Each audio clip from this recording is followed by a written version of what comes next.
සුබ දවසක් ඔයාලා හැමෝටම අනාදත් ඔයගොල්ලෝ හැමෝම ආදරෙන් පිළිගන්නවා මගේ channel එකට. ඉතින් අද ඔයාලට අරන් ආවේ ලෝකේ ජනප්‍රියම අතුරුපසක් වෙන ටිරමිසු හදාගන්න විදිය. දැන් මේක ඉතාලියන් ඩෙසර්ට් එකක් වුණාට ලෝකේ හැමෝම දන්න හරි ප්‍රසිද්ධ කෑමක්. ඉතින් සමහරු කාලා නැති වුණත් අඩුම තරමේ මේ නම හරි අහලා ඇති. ඒ තරමටම ඉතින් මේක හරි ජනප්‍රිය කෑමක්. ඒ වුණාට හදන්න හරි ලේසි. බලමු එහෙනම් කොහොමද හදන්නේ මොනවද ඕන වෙන්නේ කියලා. මුලින්ම දැන් මේකට අපිට දිය කරගත්ත කොෆි ටිකක් ඕනේ. ඉතින් මේ විදිහට ඉන්ස්ටන්ට් කොෆි එහෙම නැත්නම් අපි කියන්නේ ශනිකව දිය වෙන කොෆි ටිකක් අරගෙන ඔයගොල්ලෝ සරක් කැමති විදිහට ගොඩක් කොෆි රස හුඟක් ඕන නම් ටිකක් වැඩිපුර කොෆි එකතු කරගන්න පුළුවන්. ඒ විදිහට කැමති රස අනුව මේ විදිහට උණු වතුර ටිකක ඒක දිය කරලා පැත්තකින් තියාගන්න. ඊළඟට මම මෙතන බිත්තර කහමද 3ක් අරගෙන තියෙනවා. ඉතින් මේකට දැන් සීනි ග්‍රෑම් 110ක් විතර මේ විදිහට එකතු කරනවා. ඔයගලන්ට ගොඩාක් ලොකු කැට සීනි නම් තියෙන්නේ පොඩ්ඩක් බ්ලෙන්ඩ් කරලා ගත්තත් කමන්නේ. අපිට එතකොට ලේසියෙන් මේක දිය කරගන්න පුළුවන්. මේ විදිහට සීනි ටිකයි බිත්තර කහමද ටිකයි පොඩ්ඩක් මේ වගේ එකට එකතු වෙනකන් එකතු කරගත්තට පස්සේ දැන් අපි මේක උණු වතුර භාජනයක් උඩ තියලා මේ විදිහට හොඳට මිශ්‍ර කරගන්න ඕන. මේ බිත්තර කහමද වල කහ පාට ගතිය නැති වෙලා සීනි හොඳටම මේකේ දිය වෙනකන්. ඉතින් මේ වැඩේ කරද්දී වතුර මේ භාජනයේ අඩියේ ගෑවෙන්න දෙන්න එපා. වතුර පොඩ්ඩක් යටින් තියාගන්න. ඒ විදිහට ඒකට ගැළපෙන භාජනයක් අරගෙන අපි මේක නතර කරන්නේ නැතුව මේ විදිහට හොඳට මිශ්‍ර කරගන්න ඕනේ. එහෙම නැති වුණොත් අපි දන්නවා මේක ඔම්ලට් එකක් වෙලා තමයි නතර වෙන්නේ. පැණි රස ඔම්ලට් එකක් වගේ කෑලි කෑලි තියෙයි. ඒක නිසා මේ වැඩේ කරද්දී නතර නොකර එක දිගටම කරන්න වග බලා ගන්න. ඉතින් මේ විදිහට ටික වෙලාවක් කරද්දී ඔයගලන්ට තේරෙයි මේ බිත්තර කහ මදවල අර මම මුලින් කිව්වා වගේ පාට අඩු වෙලා මේක හොඳ ඝනකම් උකු මිශ්‍රණයක් විදිහට මෙන්න මේ වගේ හම්බ වෙන්න පටන් ගන්නවා. ඉතින් මේකට අපි ෆ්‍රෙන්ච් වලින් සැබයොන් කියලා කියනවා. මේ බේස් එකෙන් අපිට සෝසස් ගොඩාක් අතුරුපස ගොඩාක් හදන්න පුළුවන්. මේ දැන් පේනවද? ඉස්සල්ලා වගේ නෙමෙයි. දැන් මේක හොඳ උකු නිකන් තික් සෝස් එකක් වගේ හැදිලා තියෙන. ඉතින් සීනි හොඳටම දිය වෙලා නම් ඔයගොල්ලන්ගේ මිශ්‍රණයත් හොඳ උකු ගතියට ඇවිල්ලා නම් දැන් මේක තවදුරටත් මිශ්‍ර කරන්න අවශ්‍ය නැහැ. වතුර භාජනයෙන් අපිට අයින් කරලා පැත්තකින් තියාගන්න පුළුවන්. ඉතින් දැන් මේ ටිරමිසු හදද්දී අපි පාවිච්චි කරන තවත් විශේෂම අමුද්‍රව්‍යයක් තමයි එකට පාවිච්චි කරන චීස් එක. මස්කපෝනි චීස් කියලා අපි කියනවා. හරිම ක්‍රීම් රස චීස් වර්ගයක්. ඉතින් මම දන්නවා ලංකාවේ අයට හොයාගන්න අපහසුයි. ඉතින් ඒ වෙනුවට ඔයගලන්ට ආදේශකයක් විදිහට කැමති ක්‍රීම් චීස් වර්ගයක් පාවිච්චි කරන්න පුළුවන්. මෙතන මම ග්‍රෑම් 250ක් මේකට අද පාවිච්චි කරනවා. ඒ ටික මේ වගේ බෝල් එකකට එකතු කරගෙන පැත්තකින් තියාගන්න. ඊට කලින් අපිට කරන්න තව පොඩි වැඩක් තියෙනවා. දැන් මම වෙනම බෝල් එකක් අරගෙන මේ එකතු කරන්නේ හොඳට සීතල කරලා ගත්ත විපින් ක්‍රීම්. ඉතින් විපින් ක්‍රීම් මිලිලීටර් 600ක් මම අද මේකට පාවිච්චි කරනවා. ඒ ටික මේ විදිහට බෝල් එකකට එකතු කරගෙන වැනිලා ස්වල්පයක් තේ හැඳි භාගයක් වගේ එකතු කරගත්තා නම් ඇති. මේකට එකතු කරලා අපි දැන් මේක හොඳට විප් කරගන්න ඕනේ. දැන් මෙතනදී සීනි එකතු කරන්නේ නැහැ. මොකද මේක අනවශ්‍ය පැණි රසක් අවශ්‍ය නැහැ. අපි අර බිත්තර කහමද වලට සීනි එකතු කරානේ. ඒකෙන් එන පැණි රස හොඳටම ඇති. ඉතින් මේ විදිහට මේක ස්ටිප් පීක් වෙන කම්මම අවශ්‍ය නැහැ. නමුත් ඊට පොඩ්ඩක් අඩුවෙන් නතර කරා නම් ඇති. මොකද අපි තව චුට්ටක් ඊට පස්සේ ආයෙ මේක විප් කරන හින්දා මේ වගේ පොඩ්ඩක් ලා රණී ගතියක් තියෙද්දි විප් කරන එක නවත්තන්න. ඉතින් මේ විදිහට ඔක්කොම ටික ලෑස්ති කරගත්තාම අපිට හරි ලේසි මේ වැඩේ කරන්න. දැන් අර මුලින් ගත්ත මස්කපෝනි චීස් එකට මම මේ එකතු කරන්නේ අපි අර හදාගත්ත සීනි බිත්තර කහමද මිශ්‍රණය. පේනවනේ ඒක දැන් ටිකක් නිවුනහම හොඳ ඝනකම් තත්යකට ඇවිල්ලා තියෙනවා. හුඟක් අය හදිසියට සමහර වෙලාවට මේ බිත්තර මිශ්‍රණය වතුර වගේ තියෙද්දි සීනි දිය වෙලා නම් නවත්තනවා. එහෙම වුණාම වෙන්නේ අපි ටිරමිසු එක හදලා සෙට් කරා වුණත් ඒක නිකන් කෑල්ලක් කපලා හරි හැන්දකින් ගද්දි වුණත් නිකන් වැක්කිරෙන ගතියට තමයි තියෙන්නේ. ඉතින් එහෙම නොවි ගන්න නම් මේ විදියට හොඳට පොඩ්ඩක් වෙලා වරන් ඒක පිළිවෙලට කරගත්තා නම් හරි. ඉතින් අර බිත්තර මිශ්‍රණය මේ විදියට ක්‍රීම් චීස් ටිකත් එක්ක මම හොඳට මිශ්‍ර කරනවා. ඔන්න දැන් සාමාන්‍යයෙන් මම මේ ටිකත් කියන්නම් ඔයගලන්ට ට්‍රැඩිෂනල් ටිරමිසු කියන්නේ ඇල්කොහොල් දාලා හදන කෑමක්. ඉතින් මෙන්න මේ අවස්ථාවේදී ඔයගොල්ලෝ ඇල්කොහොල් පාවිච්චි කරන කෙනෙක් නම් ඔයගොල්ලන්ට සම්ප්‍රදායිකව ඒගොල්ලෝ එකතු කරන ලිකර් එක තමයි මර්සාලා වයින් එකක්. ඒක ඇල්කොහොල් එකක්. ඉතින් ඒකෙන් ටිකක් මේකට එකතු කරගන්න පුළුවන්. එහෙම නැත්නම් අද මම මේ ගෙදර තියෙන ඒ වගේ ඔයගලන්ට පෙන්නනවා නම් මේ විදිහට බේලිස් කියන අයිරිෂ් ක්‍රීම් එක එකතු කරගන්න පුළුවන්. හරිම රසයි ඒකෙන් ඒ එන ක්‍රීම් රස. ඒ වගේම තමයි ප්‍රැන්ජලිකෝ කියලා තියෙන හේසල් නට් රසට තියෙන ඇල්කොහොල් එකක් ඒකෙන් එකතු කරගන්න පුළුවන්. දැන් මං ගාව අද පෙන්වන්න නැහැ. නමුත් ඔයගොල්ලෝ දන්නවනම් දන්න කෙනෙක්ට දැනගන්න කියනනම් කලුව කියලා තියෙනවා කොෆි රසලික එකක්. ඉතින් ඔය එක එක රසට මෙනූස් වල රටින් රටට වගේම ඉතාලියන් අය වුණත් එක එක රසට මේක හදනවා. ඉතින් ඇල්කොහොල් පාවිච්චි කරන කෙනෙකුට ඕකෙන් ෂොට් එකක් එහෙම නැත්නම් මිලිලීටර් 30ක් වගේ ප්‍රමාණයක් එකතු කරගන්න පුළුවන් අර මිශ්‍රණයට. ඉතින් මේ තියෙන දැන් අපි අර එකතු කරගත්ත බිත්තර මිශ්‍රණයයි චීස් මිශ්‍රණයයි එකට. ඒකට මම අර විප් කරගත්ත ක්‍රීම් වලින් චුට්ටක් මේ විදිහට එකතු කරලා ඒක පොඩි සොෆ්ට් ගතියක්, ලයිට් ගතියක් එන විදිහට මෙන්න මේ වගේ මිශ්‍ර කරගන්නවා ඔක්කොම ක්‍රීම් ටික මේකට එකතු කරගන්න කලින්. ඊට පස්සේ මේ ටික අපි අර විප් කරගත්ත අනිත් ක්‍රීම් ටිකට එකතු කරලා හොඳට කලවම් කරගන්න. එතකොට ඒක හොඳට එක විදිහට අපිට ෆෝල්ඩ් කරගන්න ලේසියි. මේ ඔයගොල්ලෝ දකින්නේ ඉතින් අර ඉතුරු ක්‍රීම් ටිකට මම දැන් අර මිශ්‍ර කරගත්ත මිශ්‍රණය එකතු කරන විදිහ. ඉතින් මෙතනදී මම පොඩ්ඩක් ඉතුරු කරගන්නවා.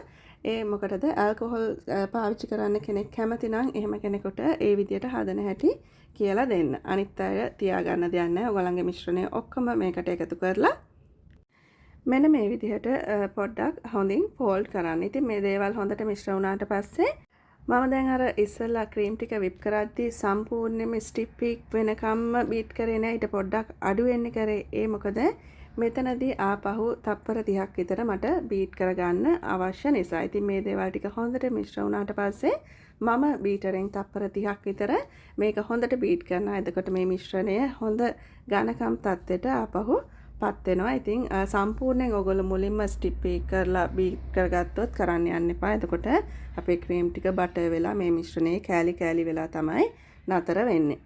හරි දැන් ඔක්කොම දේවල් අපි ලෑස්ති කරගෙන ඉවරයි. ඉතින් මේක හදන්න ඊළඟට අපිට අවශ්‍ය වෙන විශේෂම දේ තමයි මේ සව්‍යරාඩි බිස්කට්. එහෙම නැත්නම් අපි දන්න භාෂාවෙන් ලේසි විදිහට කියනවා නම් ලේඩීස් ෆින්ගර් බිස්කට් කියලා කියනවා.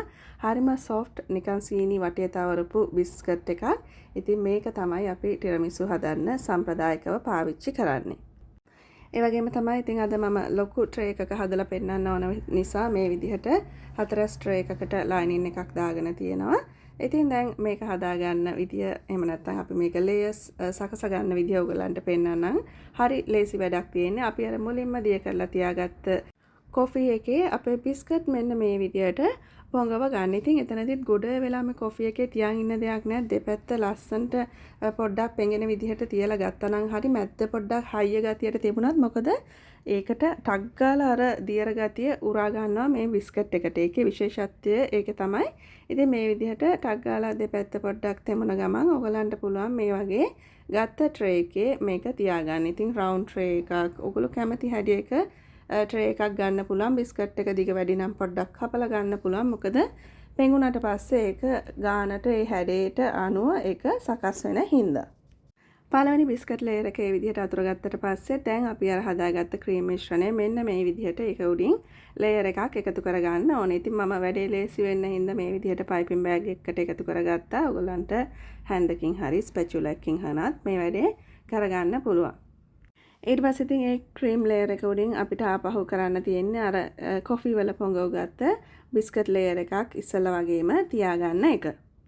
දැන් ඔයගලන්ට ඊළඟ ක්‍රීම් ලේයර් එක නිකන් අර මං ඉස්සෙල්ලා පෙන්නා වගේම සාමාන්‍ය ෆ්ලැට් සර්ෆේස් එකක් පැතලි මත පිටක් එන විදිහට දාගන්න පුළුවන්. එහෙම නැත්නම් පොඩි ලස්සනක් එකට ටිකක් විශේෂයක් එකතු කරගන්න කැමති නම් මෙන්න මේ වගේ පයිපින් බෑග් එකකට ඔයගොල්ලෝ කැමති ලස්සන නොසල් එකක් දාගෙන ඒ ක්‍රීම් ටික මේ විදිහට පයිප් කරලා මේක ටිකක් ලස්සන මතු පිටක් එන විදිහට හදාගන්න පුළුවන්. ඉතින් පේනවානේ මගේ ක්‍රීම් මිශ්‍රණය අනවශ්‍ය විදිහට දියර ගතියට නැහැ. අර මම එකකේ බිත්තර කහමද මිශ්‍රණය ඔයගොල්ලෝ හරියට හදාගත්තොත් මෙන්න මේ වගේ පයිප් කරන්න පුළුවන් ඝනකමට ඔයගලන්ට හොඳට ඒ ක්‍රීම් මිශ්‍රණය හදාගන්න පුළුවන්. ඉතින් නැත්තම් වැක්කිරෙනවා සමහර ටිරමිසු ඔයගොල්ලෝ දැකලා ඇති සමහර තැන්වල. ඉතින් එහෙම නෙමෙයි ටිකක් ඝනකමට මේක තියෙන තරමට හොඳයි. ඒ විදිහට ඉතින් මතු පිට ලේයර් එක දාගත්තට පස්සේ දැන් අපි මේක අඩුම පැය 3ක්වත් කූල් කරගන්න ඕන ශීතකරණයේ තියලා. මොකද එතකොට තමයි අපේ අර කොෆි වල පොඟවපු බිස්කට් ටික හොඳට කේක් එකක් වගේ ස්පොන්ජ් කේක් වගේ හොඳට ඒකට තෙතමනේ උරාගෙන හොඳ සොෆ්ට් ගතියක් එන්නේ. ඉතින් ඒක නිසා මම මේක කූල් වෙන්න දෙනවා. ඒ අතරතුරේ ඔයගලන්ට ඉක්මනට පෙන්නන්නම්. ඔයගොල්ලෝ මුලින්ම දකින්න ඇති. අද මං පොඩි අර අපි සාමාන්‍යයෙන් ටබ් කේක් හදන්න පාවිච්චි කරන කන්ටේනර්ස් ටිකක් අරගෙන ඒකටත් මේ විදිහට පොඩිවට ටිරමිසු ටිකක් හදාගන්න හැටි පෙන්නන්නම්. ඉතින් ඔයගොල්ලන්ට කෙනෙකුට එකක් ගානේ කන්න දෙන්න හරි හුරු බුහුටි විදිහට හදාගන්න අවශ්‍ය නම් මේ විදිහට ඒ වැඩේ කරන්න පුළුවන්. පේනවනේ දැන් මේ බිස්කට් මේ බොක්ස් එකට දිග වැඩි නිසා මම පොඩ්ඩක් කෙරවලෙන් කපලා තියෙනවා. මම එකකේ ඔයගොල්ලෝ රවුන්ඩ් ට්‍රේ එකකට හදනවා වුණා. ට්‍රේ එකේ හැඩයට පොඩි පොඩි කෑලි මේක කපලා ඒ හැඩේ එන විදිහට මේක සකස් කරගෙන ඔයගලන්ට කරගන්න පුළුවන්. ඉතින් කරන දේවල් ආපහු පෙන්වන්න යන්නේ අර ලොකු ට්‍රේ එකේ විදිහටම තමයි ලේයර්ස් ටික මේකෙත් හදාගන්නේ. ඉතින් දැන් කෙනෙකුට ඇල්කොහොල් දාලා මේක හදන්න ඔරිජිනල් විදිහට හදලා රස බලන්න කැමති නම් මම අර මුලින්ම තියාගත්ත බිත්තර කාමද චීස් මිශ්‍රණයෙන් ටිකක් තියාගත්තනේ පොඩ්ඩක්. ඒකට මේ අයිරිෂ් ක්‍රීම් ටිකක් එකතු කරලා බේලිස් ටිකක් එකතු කරලා කොහොමද ඒක හදන්නේ කියලා දෙන්නම්. ඉතින් අර එකතු කරගත්ත එහෙම නැත්නම් හදාගත්ත බිත්තර සීනි ඒ වගේම මස්කපෝනි චීස් මිශ්‍රණයට ඔයගොල්ලෝ ගත්ත ලික එක එකතු කරලා මෙන්න මේ විදිහට මුලින්ම කලවම් කරගන්න. ඊට පස්සේ තමයි අපි ක්‍රීම් ටිකට මේක එකතු කරන්නේ. එකම දේ මෙතනදී ඇල්කොහොල් ටිකක් එකතු කරගන්න එක. ඊට පස්සේ ඉතින් ඔයගලන්ට තියෙන්නේ අර දැන් දෙපාරම පෙන්නපු විදිහට මේකේ ටිරමිසු එකේ ලේයර්ස් ටික සකස් කරගන්න එක. ඉතින් දැන් ඔයගොල්ලෝ මේ දකින්නේ අපි මේ විදිහට පැය 3-4ක් හොඳට කූල් කරලා හදාගත්ත ටිරමිසු ඔක්කොම ටික. ඉතින් අර 3ක් දකුණු පැත්තෙම තියෙන 3 ටිකක් අනිත් ඒවාට වඩා තද පාටක් තියෙන. ඒ මම ඇල්කොහොල් එකතු කරගෙන හදපු ටික. ඉතින් ඒ විදිහට දැන් මේ ටික කූල් කරලා ගත්තට පස්සේ මේකට තව එක දෙයක් අපි කරන්න ඕන. ඒ තමයි මේක උඩට මේ විදිහට කොකෝ පවුඩර් ටිකක් ඩස්ට් කරන විදිහට මෙන්න මේ වගේ එකතු කරගන්න. අද මම ටිකක් අඩුවෙන් තමයි එකතු කරගන්නේ. සාමාන්‍යයෙන් ඒගොල්ලෝ ටිකක් සැලකිය යුතු ඝනකමක් එන විදිහට මේ විදිහට කොකෝ පවුඩර් එකතු කරගන්නවා. ඉතින් මේක ලස්සනටම කරන වැඩක් නෙමෙයි. ටිරමිසු එකේ රස ගැන අපි කතා කරනවා නම් ඒ යුනික් රස එන්න අපි මේ කොකෝ පවුඩර් ටික එකතු කරගන්න ඕනේ. මොකද ටිරමිසු එකක් කියන්නේම ක්‍රීම් රස වගේම කොෆි රස වගේම චොක්ලට් රසත් එක්ක එකතු වෙලා අපිට දැනෙන රසක්. ඉතින් ඒ රස එකතු කරගන්නත් අනිවාර්ය නිසා තමයි අපි මේ විදිහට කොකෝ පවුඩර් හොඳට උඩින් එකතු කරගන්නේ. ඊට පස්සේ ඉතින් අපි කෑල්ලක් කපලම බලමු නේද ඇතුළ කොහොමද තියෙන්නේ කියලා. මම මේ විදිහට මේක අන්මෝල්ඩ් කරන්න ලේසි වෙන්න තමයි අර ෂීට් එකක් වටේට දාගත්තේ. එතකොට පහසුවෙන් මේක ගලවලා ගන්න පුළුවන්. ඉතින් මම මේකට හොඳයි කියන නිසා නෙමෙයි කියන්නේ. ගොඩක් දෙනෙක් ටිරමිසු මේ විදිහට අන්මෝල්ඩ් කරන්නේ. මොකද ඒ ක්‍රීම් මිශ්‍රණය හුඟක් වෙලාවට රණී ගතියට තමයි හදන්නේ. ඉතින් එතකොට මේ විදිහට කෑල්ලක් කපලා පෙන්නන්න අමාරුයි වගේම එහෙම කපන්නත් බෑ. ඒක හරි මෙසි වෙනවා. අපි ඒ කියන්නේ ඒක ලස්සනට කපලා අපිට ගන්න බෑ. හැන්දකින් සර්ව් කරන එක තමයි හුඟක් වෙලාවට ගොඩ දෙනෙක් කරන්නේ. ඉතින් ඔයගොල්ලෝ හරියට අර ඝනකමට ක්‍රීම් මිශ්‍රණය හදාගත්තොත් මෙන්න මේ වගේ හදන්න පුළුවන්. එතකොට කෑල්ලක් කපලා ඔයගලන්ට ඒක පහසුවෙන් සර්ව් කරන්න පිළිගන්නන්න පුළුවන්. ඉතින් පේනවනේ හොඳ ගානට හයියට මේක සෙට් වෙලා තියෙනවා. මේ දේ ඉතින් අපි මේ විදිහට හදාගත්ත රසවත් ටිරමිසු එක පෞද්ගලිකව මම හරිම කැමති අතුරුපසක්. ඒ වගේම තමයි මම සූපවේදිනියක් විදිහට ඉස්සලාම හොටෙල් එක වැඩ කරන්න ගිහිල්ලා ඉගෙන ගත්ත පළවෙනි අතුරුපස. ඒකත් බොහොම අඩත්තේට මැද්දේ බැනුම් අහහා ඉගෙන ගත්ත රෙසිපියක්. මොකද සමහර ෂෙෆ්ලා ඔයගොල්ලෝ දන්නවද නැද්ද දන්නේ නැහැ. ඉතින් විශේෂයෙන් පිටරට අය හරි අපේ අර කියන්නේ කුහකයි දන්න දෙයක් කියලා දෙන්නේ නැති තරම්. අපි හරි අමාරුවෙන් ඉගෙන ගන්න ඕනේ. ඉතින් මීට අවුරුදු 20කට කලින් ওই YouTube recipes ඕවා මොනවත් නැති කාලෙක ඉතින් අර වැඳලා රෙසිපියක් ඉල්ලගෙන එහෙම මෙහෙන් අහගෙන අඩුපාඩු හදාගෙන ඉතින් ඉගෙන ගත්ත රෙසිපියක් ඉඳලා ඉතින් මට හැමදාම ඒක මගේ ඔළුවේ මතකයක් විදිහට තියෙනවා. ඉතින් ඔයගලන්ටත් පොඩ්ඩක් දැනගන්න කිව්වේ.